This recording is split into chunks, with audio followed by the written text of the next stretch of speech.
Yo, so right now I'm gonna begin working on my After Effects project. So just join me, hang out with me. If you drop on in, just for context, I'm learning After Effects so I can create great videos. So I figured I might as well document what's going on. And yeah, and just show up, hang out with you guys if you guys care to hang out.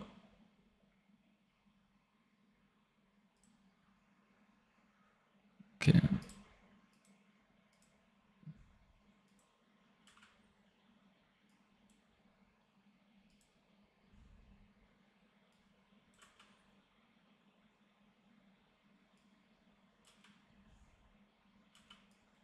So yesterday I had an issue with my keyboard because it wasn't allowing me to change these guys.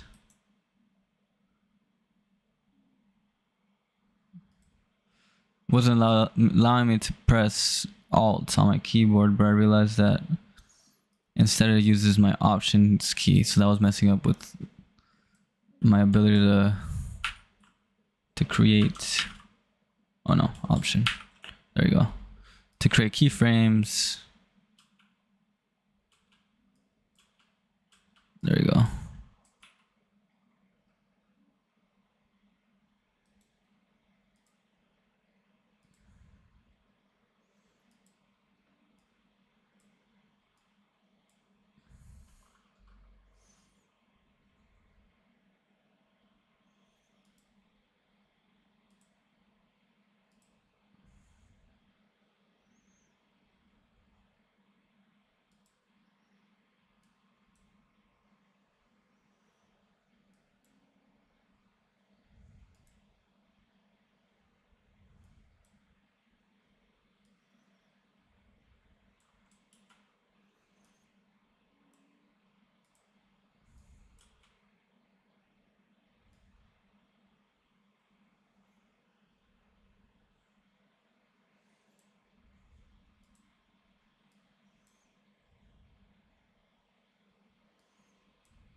Yeah, so right now I'm kind of stuck on this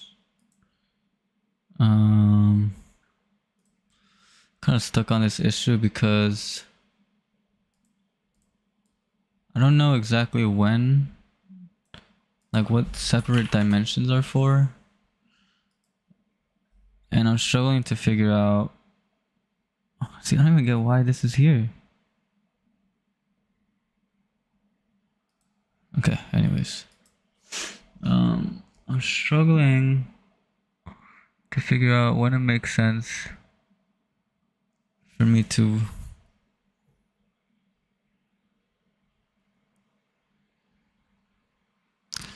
use the value graph versus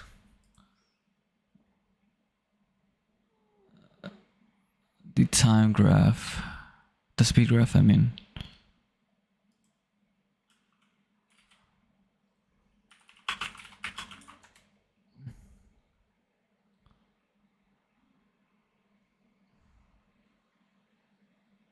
Alright, here it is. Let's see.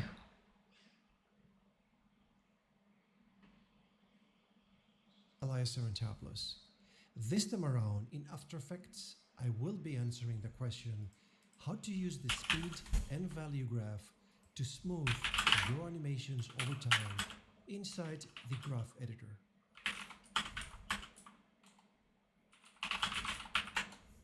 Alright, so let us go ahead and start this off inside After Effects.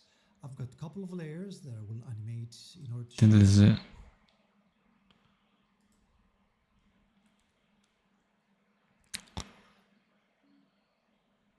So let's go back You here. see something that looks a little weird. We've got these two humps, and I'm looking at the speed graph right now. We're going to take a look at both the speed and value graphs, but before I do any explanation, let me just show you that if I just increase the easing on both of these handles, incoming and outgoing influence on each keyframe, look at how much snappier that third ball is. You can see very clearly that the spacing is so much more dramatic because of how I ease these keyframes in the graph editor, and it wasn't difficult to do at all. Again, all of these keyframes have the exact same timing. If I jump from one to the next using the K and J keys on the keyboard to jump between keyframes, they're all in the exact same spot on each keyframe. It's just the frames in between and the way that After Effects is interpolating between those keyframes that's changing. And it has such a dramatic effect on the quality of the motion. This is something that Easy Ease just cannot do on its own, and why I think that the graph editor is the single most important tool that you need to know how to use as an After Effects user.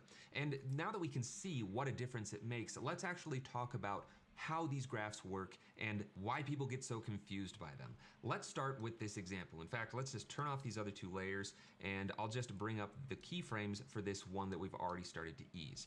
I'm going to actually reset these back to linear keyframes and go into the graph editor. And like I said before, I'm viewing the speed graph, but you can change your graph type view by going down to this menu right here. See, I'm set to speed graph. It might be set to auto select graph type, and then After Effects is kind of going to choose which one it thinks is best suited for the property you're editing. But what I'd actually like to do is switch over to the value graph. That's the one that I want to talk about first. And it just so happens that with the position property, the way that I have it set up, it doesn't work.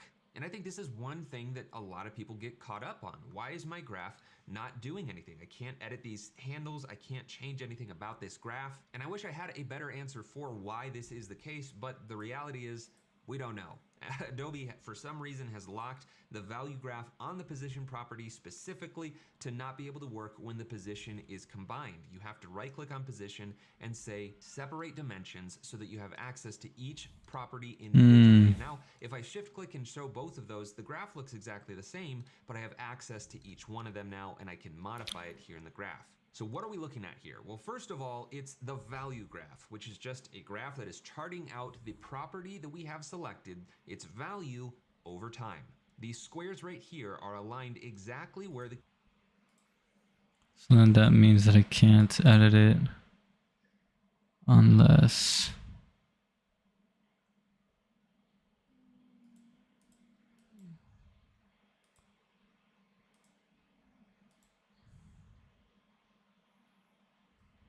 separated.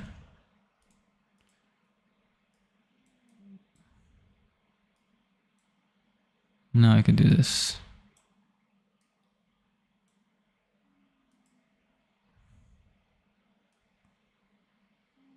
So I wanted to speed up, so it's gonna be fast as it comes out. And it slows down, let's see. Yeah, that's fine. Same thing for this guy.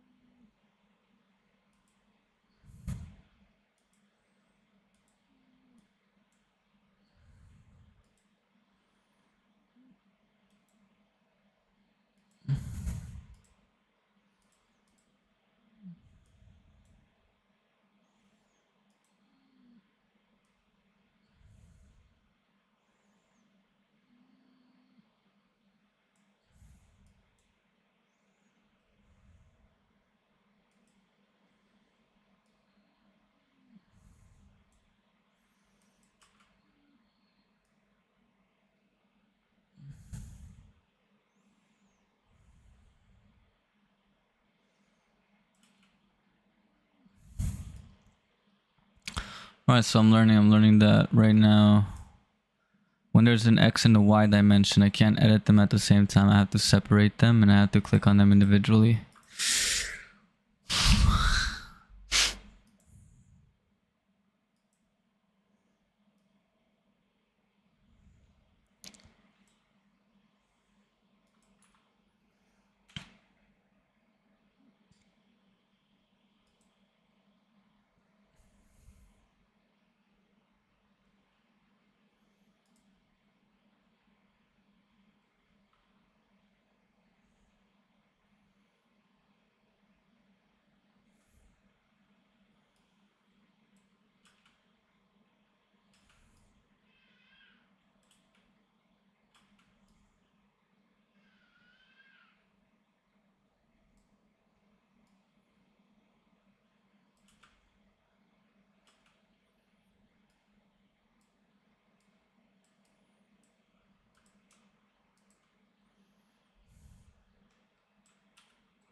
Oh, I like that. So if I hold shift, it stays straight and I could just pull it, which is good. And then if I want it flat, let's see.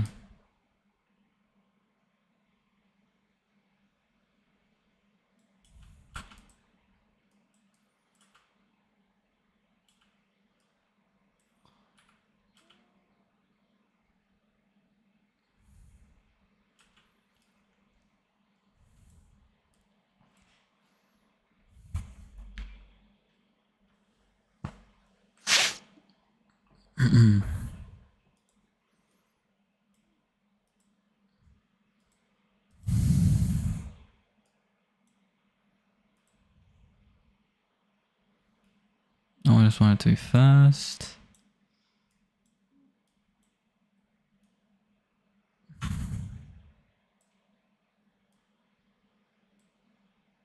Cool. Actually, I want this to slow down right here.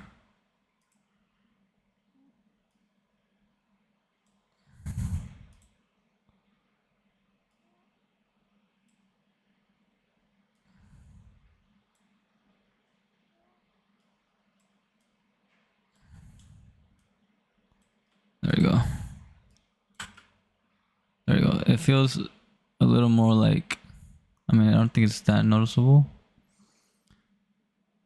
But this is supposed to be a fast up and I want it to slow down.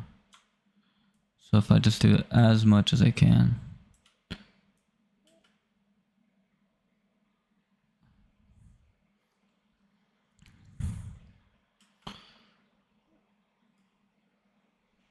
So slow. Wait, but if it's slow, then let's do this. Let's see.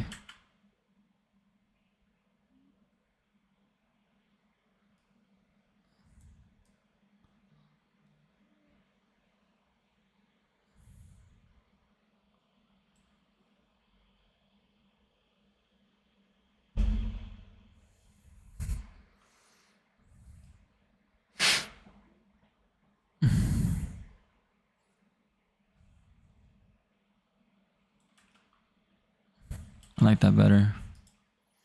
I think so. The idea is there's a Y position. Steepness equals speed, so it goes fast and then it slows down here. It flattens. Well, flattens down and goes back up, but I don't know. I have that steep right here. It's fast. I want it to be like zoop, and then a cloud falls. So zoop, cloud, slow, zoop, slow. So that would be as much as possible slow here on the drop, and a little slow drop. So zoop, zoop. I feel like I want it to stay higher up.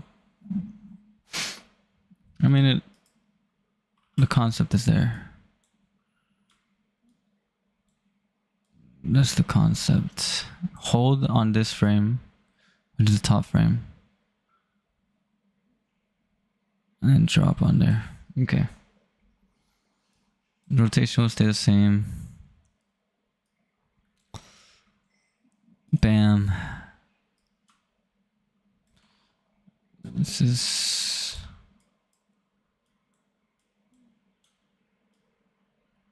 cool.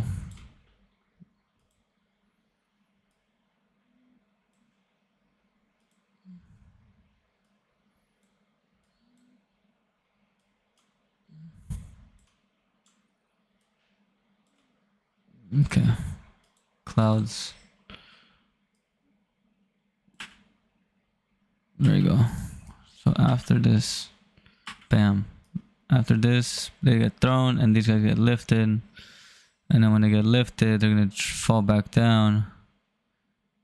And I guess this red will drop, hit the arrow, and the arrow will bounce back and fling the credit card. That's what we're gonna do. Just playing around with it. So now we got the circle with the credit card. So them together. And then we're going to do shape position. My bad. Position. Not shape. I mean position. And so then once these guys come back down, which is there, they're going to trigger this guy to drop. You're going to hit this guy. There's going to be then a rebound effect from the arrow here. Rotation. Do a U on that. And then, is that okay? Let's see. Yeah, we're gonna have it. Yeah, we're gonna do that. Somewhere along the lines, it's gonna just drop and then move down. Or actually, I'm just gonna move it straight down. So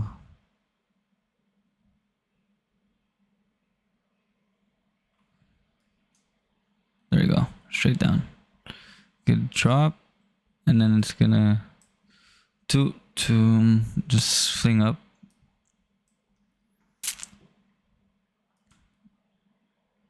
And then it's gonna hit this guy. Boom. And then that's gonna lead the credit card to fly up. Credit card will fly up. So let's get it in a position here. Boom. Boom. I think it's just gonna be Y too.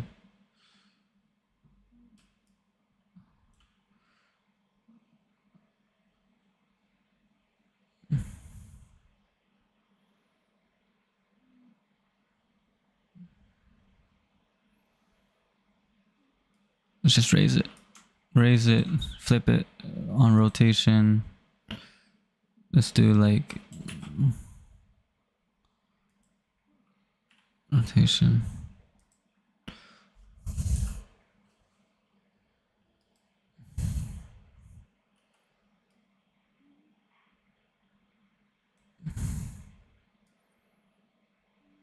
Boom, gets flipped.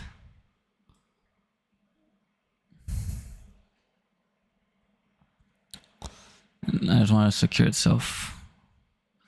Flipped up, and then it drops back down to its original position, which I forgot what it was. We'll do reset. No, not that guy. Okay, the credit card. You reset. But now it's gonna be straight. Actually, it's gonna go a little center down.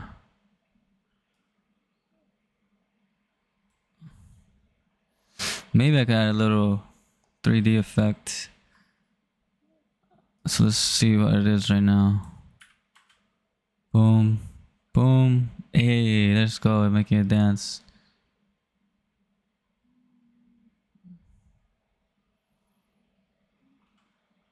Okay. I think there's a way to do 3D. 3D. Bam, Z position.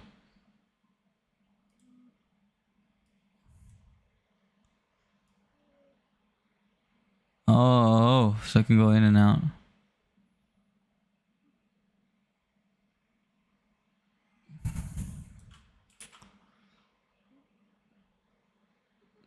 X rotation. Let's see, Y rotation. Yes, that's what I need. So X rotation. This is beautiful. Getting some 3D action up in here. So J is gonna be this. You said, oh, trade might just be happening right now. Hold on.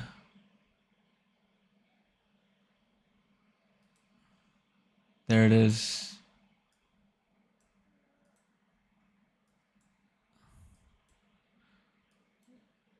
This is actually really beautiful. Damn, bro, I could have looked at this. I didn't see it. If I looked at it this morning, I would have gone in.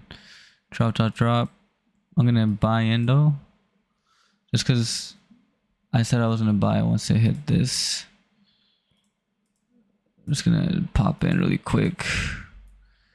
Boom. There's a big red. Once it comes back up here, it's a no. I'm shooting down for this guy right here.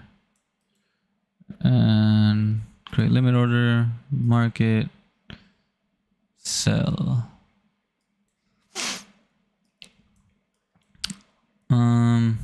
See, it's just hard with trading because if I would have, I said I'll stop here, and like there's various stops here. 1, 2, 3, 4, and kind of 5. Like this is insane. So I see that and it throws me off. So I'm not gonna enter. Like I don't think I would have entered it anyways had I seen this. This is the confirmation that I'm looking for. If it goes back up to here, shit. Even if it breaks this trend, I will leave. I'll have to exit. So I'm just gonna put an alert for just in case it breaks this trend. And if it does, it's gonna have to be an exit. But we'll let it go now. So in and out in a trade just like that. We'll see how it goes. No expectation. So yeah, so we start here and then we do that. And then we're gonna go back to the other side. Minus 38, minus 38. And let's see. Yeah, I like it. Let's do 30 just for a little more low key. Minus 30. Let's see.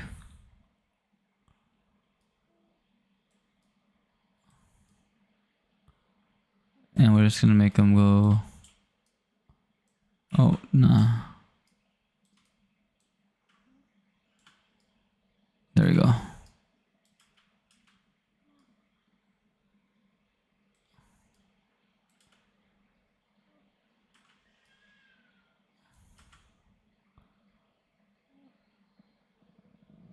Yeah, it's gonna have to be more extreme.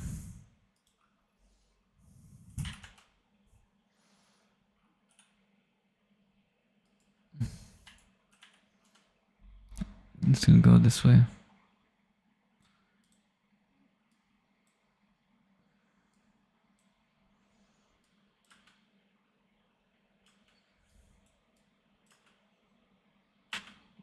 Oh, whoops. Minus 60, minus 60. This one's gonna be 60.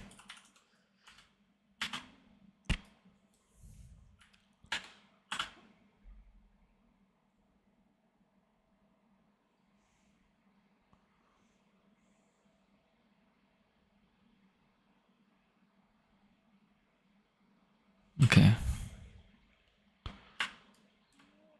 So there's just a few things I want to change real quick.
Yeah, this looks more like a basketball. True. Like the force pushes it down and the bounce makes it go up a little faster.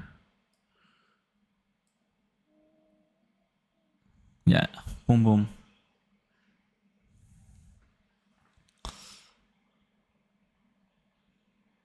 Yeah, and so if I want the red, I kind of miss the red. Like I don't see it. So what I'm gonna do, I'm gonna have to have a little follow through to it. So the circle, let's look at position Y.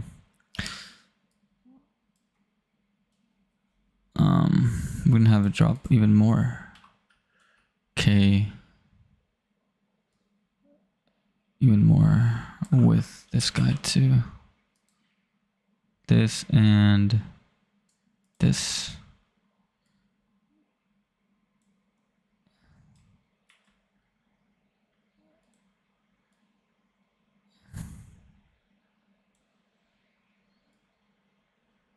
There.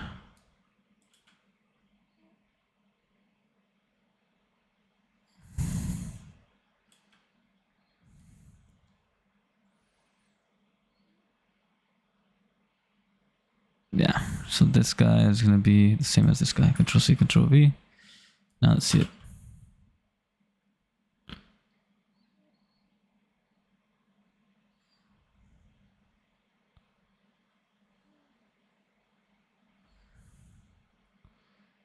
Actually, I'm just gonna have it be a full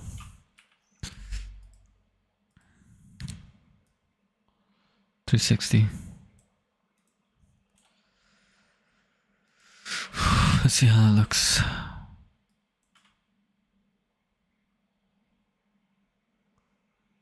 Yeah, I like it. Even like a Z rotation would be nice.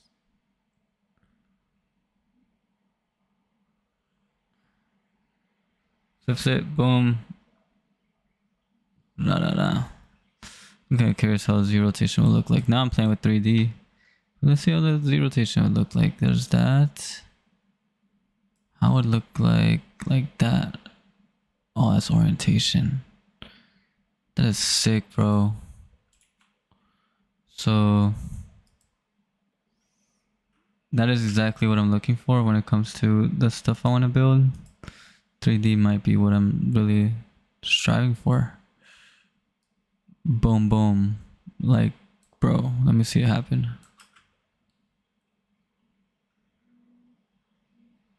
Yeah, that's cool.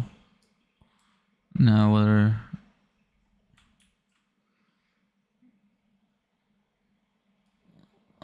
so that makes it pop in.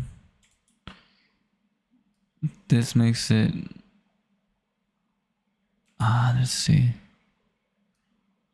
Oh, and this makes it change that way. What about X rotation? Okay. I mean sheet.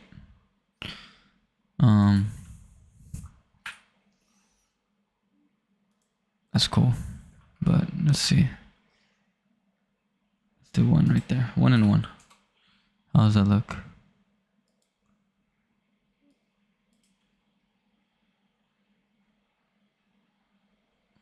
Yeah.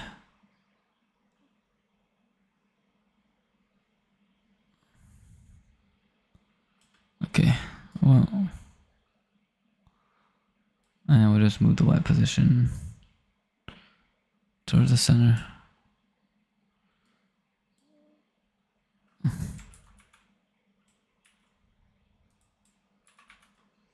There.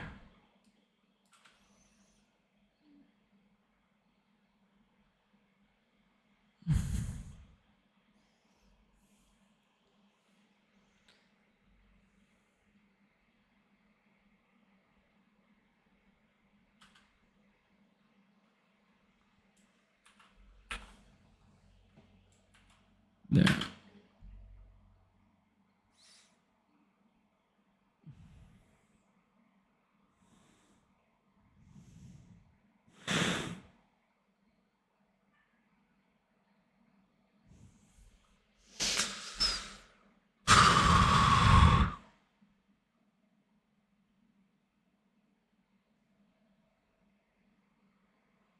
Draft 3D.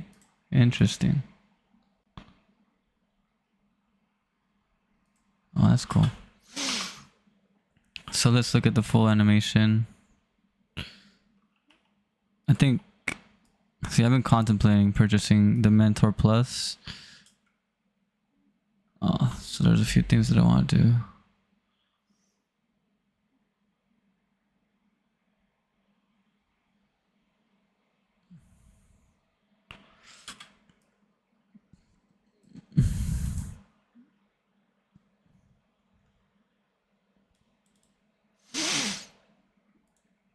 So we can do a linear wipe.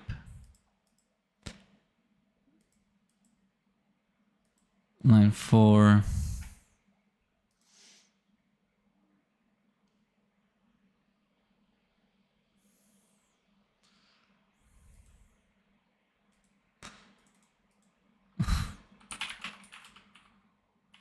After Effects.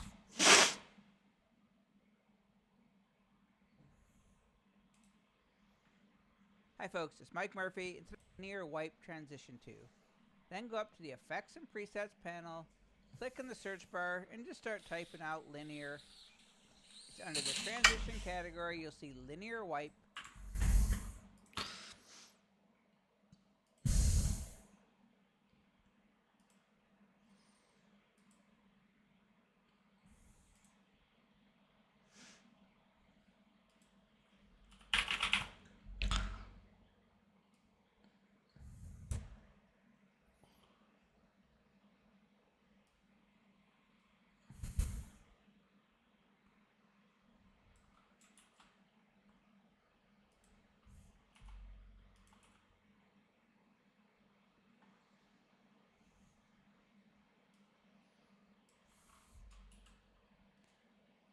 Oh, there it is. There it is. So that's that, but there we go. So I can see it. So what I want to happen is it be at 0 and then it turns into 100. So let's see this. And the angle will change. I mean, I don't think it matters at this point, but it actually, yeah, it's good. I mean, it's not bad. So now if you see, it starts at 0 and then the pen draws it out. And now this is, see that?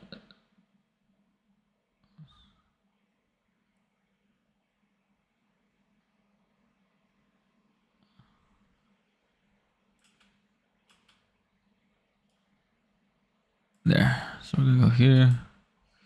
This is when it goes, and then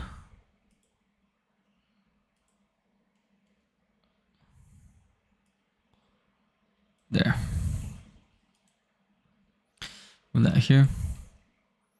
Now we got L5. Let's see.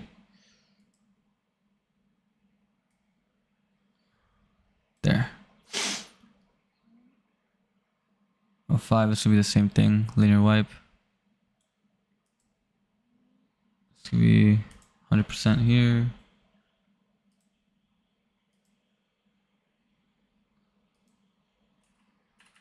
%. Going to what now? Remove the clouds. There.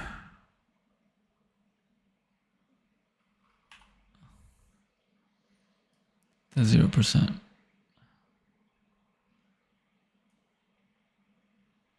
Actually, I'm messing this up.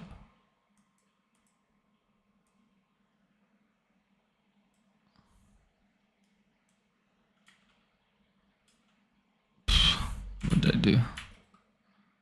Yeah, that's good.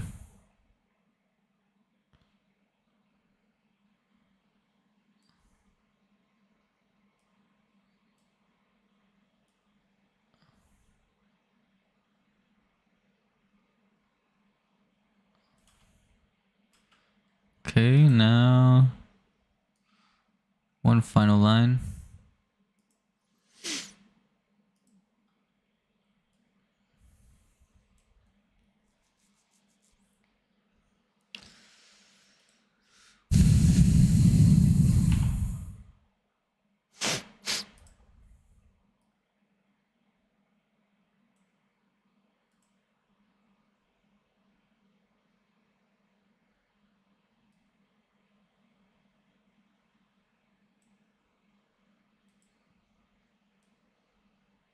No, that's correct. Just this one is 0. Or it's 100. Oh, just make sure you have the right wipe angle, bro.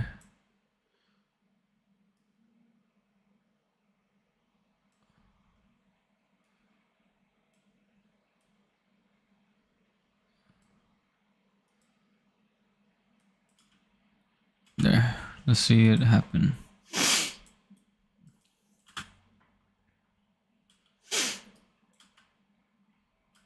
Yeah, hold on, bro. Yeah, that's what's going on. So this minus 20.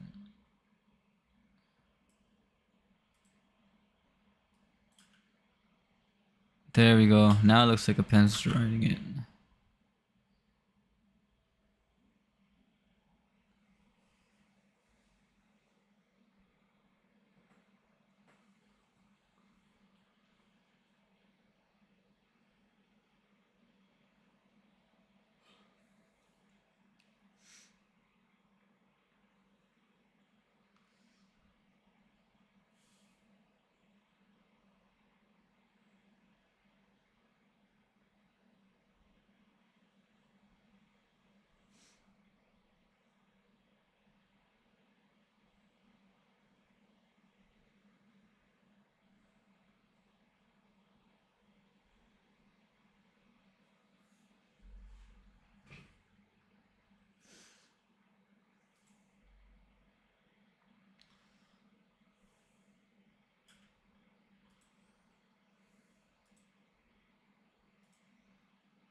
That as much as I want to really make a snappy movement of this ball just moving back and forth.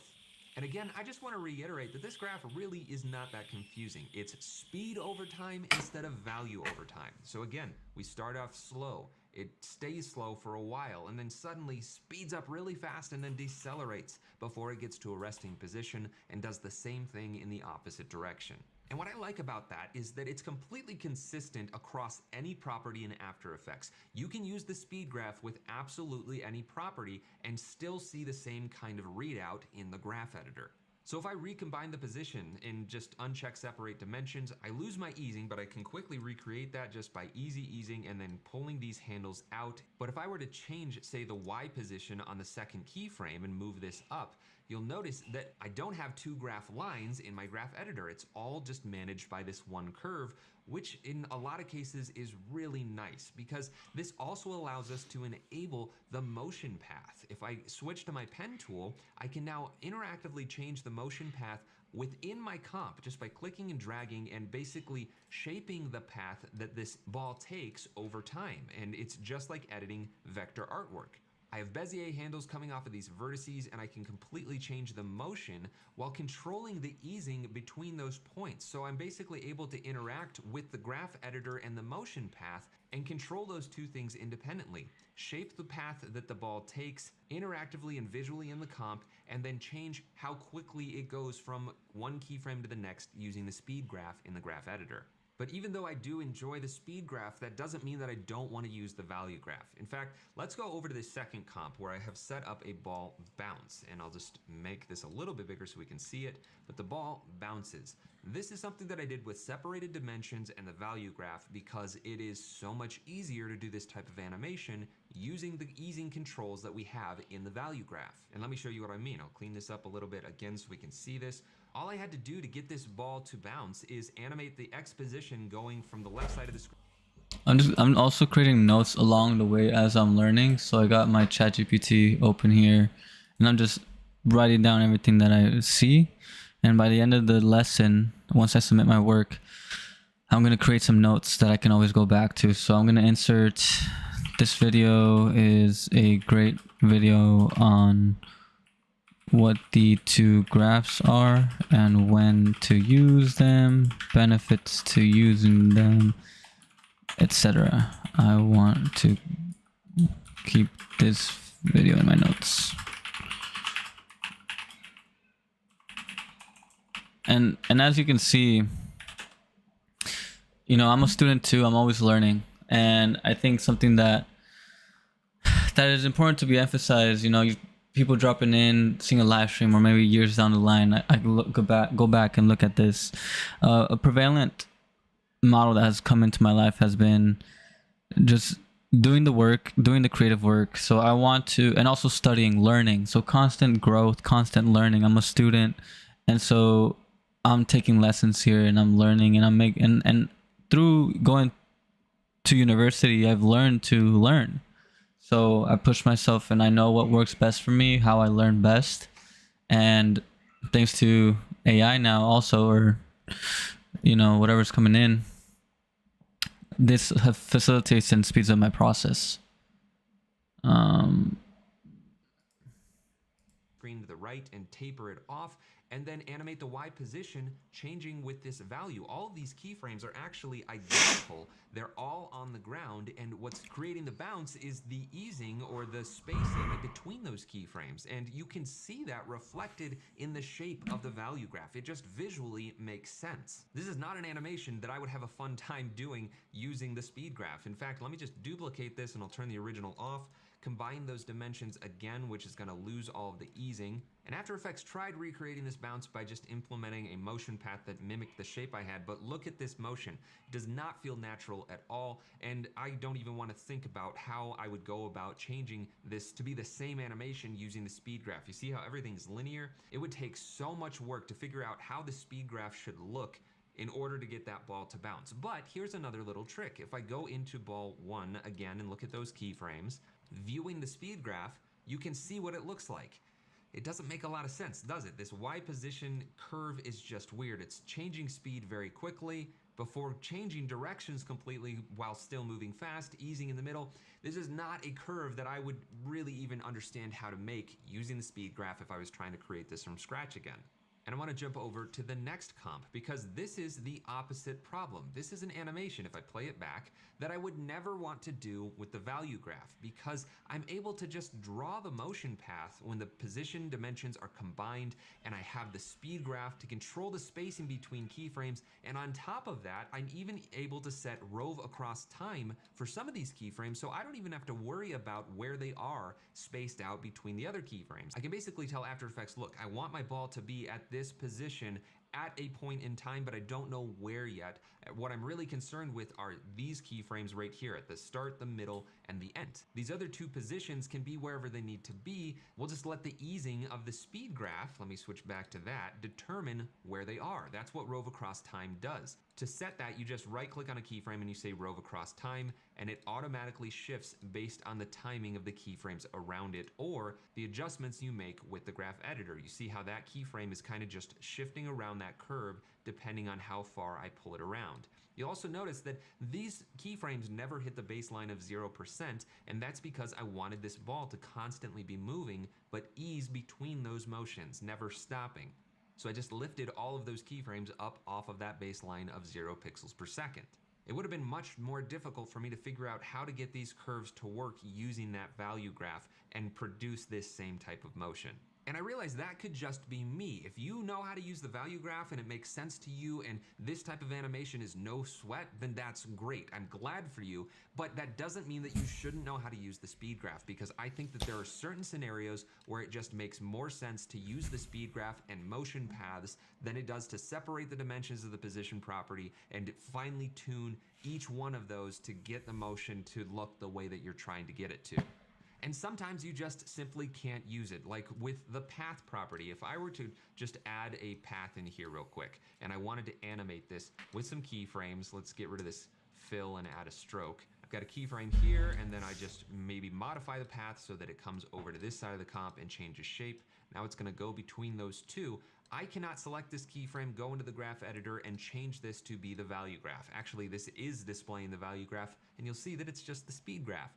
That's because there is no value to this path that can be displayed in this graph type. All it can do for us is give us the change between keyframes using the speed graph. How fast that path changes over time, so I can ease it that way. Now, if you're interested in learning how the graph editor works from the ground up and some other really cool tips and tricks on how to use it, I have a Skillshare class called Animating with Ease where I do exactly that. I teach you everything you need to know about the graph editor, how to work with pre-comps in some pretty clever ways, and create this really cool house build animation that you can completely customize. If you're interested, check out my Skillshare profile where you can get a free trial to Skillshare. Just follow the link in the description, and be sure to browse all of my other 30 plus classes on Skillshare, all teaching different aspects of After Effects. Vector artwork. I have Bezier handles coming off of these vertices, and I can completely change the motion while controlling the graph because it is so much easier to do this type of animation using the easing controls that we have in the value graph. I feel like this is still not very Let me show you what I mean. clear to me, but as time passes, I'll be able to understand more of it.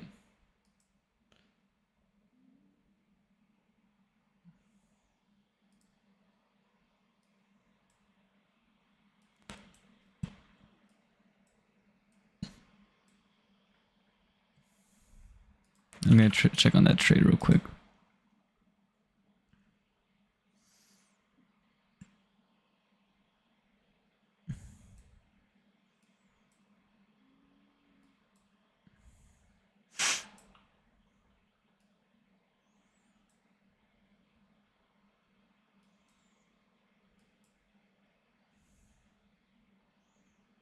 So I'm looking for a drop.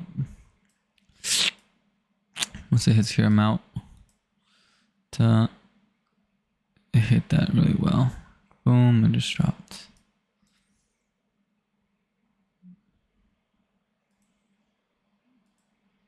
Okay, now let's go to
Welcome to the first official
Hold on. Oh, wait.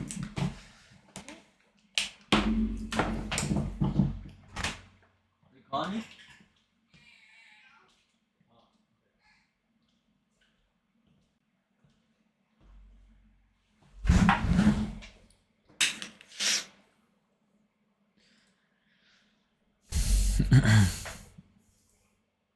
So right now I'm looking at the course that I purchased. I can't play it just because I don't want to get in trouble. So I'll just be here. I'll leave this on while I'm watching it.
Yeah, I think I need to connect this.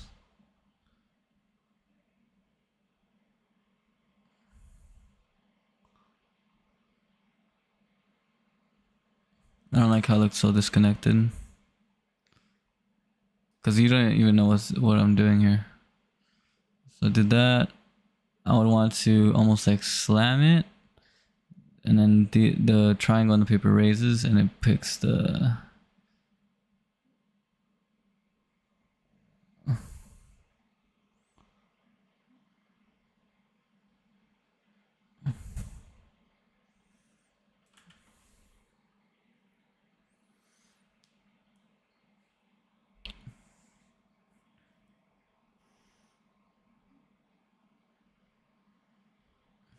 Okay.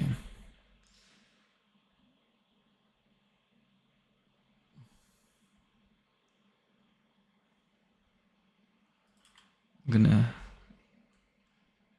export it.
Oh, I forgot to move 'em.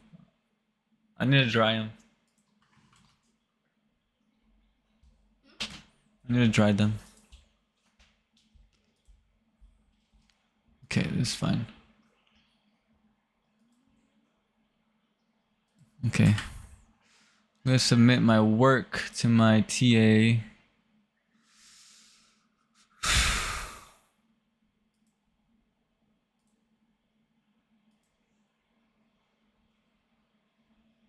It's cool. I like it.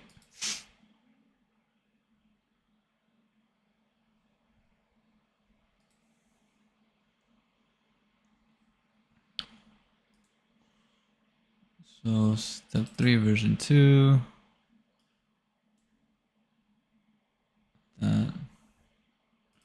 Zip multiple files before uploading them.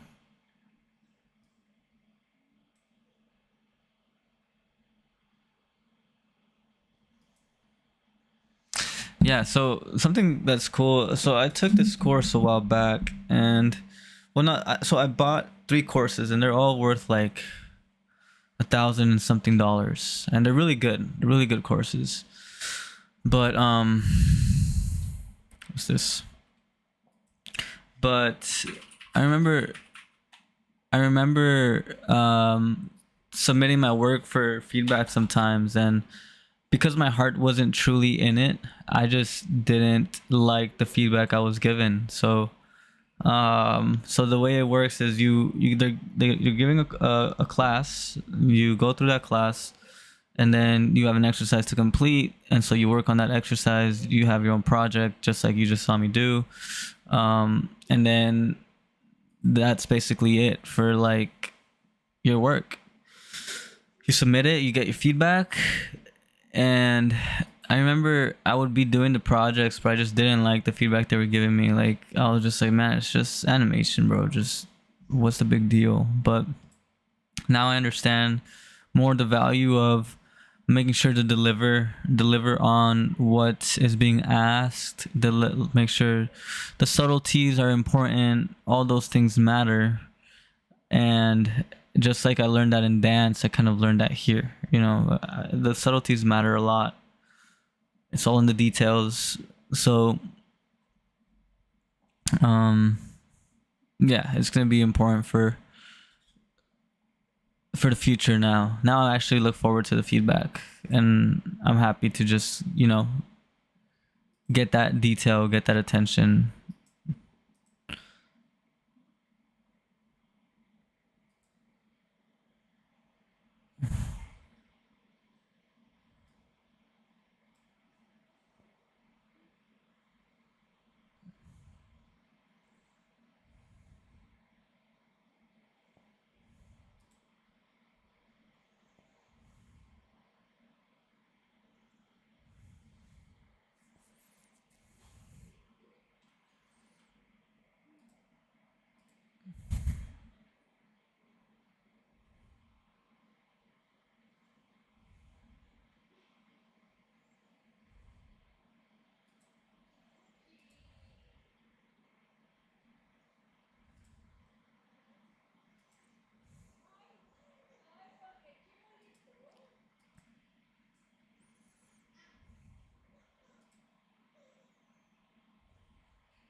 All right, I'm getting tired. I submitted my work though, and I'm in the next lesson.